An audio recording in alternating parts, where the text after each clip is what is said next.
So the prayer practice for me is, number one, I like to pray by location. It's something that my granddad taught me when I was young.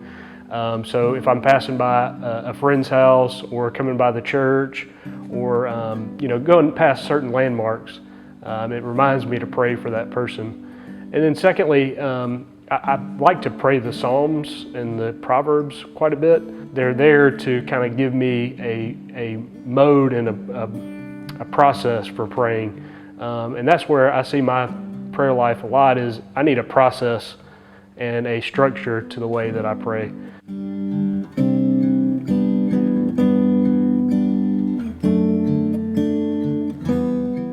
I don't always do this, but usually about once a week I try to just sit for like 30 minutes and not have anything else to do and just not necessarily pray, but just be.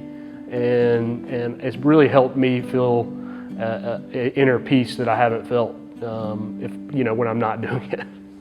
When I feel most connected to God is not necessarily with a group, but one thing that I've found is getting out in nature and being alone, and not necessarily hiking with Sally, but just being out there walking my dog.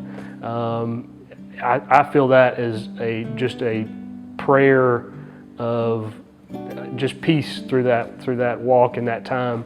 And so that's one thing that I've also, along with trying to be quiet and doing my morning prayer, is to try to get out in nature some, to really feel connected, because so much of my life is inside and indoors, unfortunately, sometimes. But it's really helped me to kind of get back to being intentional about being out and seeing God's creation. And I thank Him every time I'm walking out the door, heading through the trees.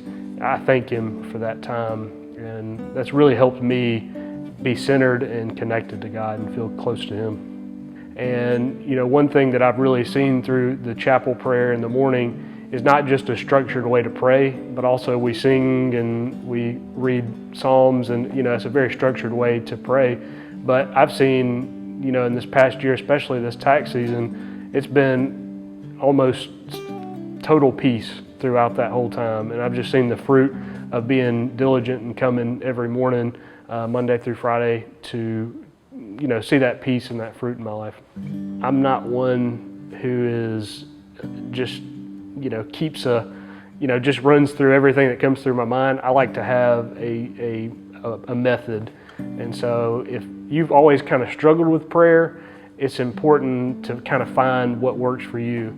The way I see prayer shaping me is, if you want to find contentment in your life at all, and that's what Jesus is teaching us, is how to be content with ourselves, you have to have a steady prayer and a diligent prayer practice in your life.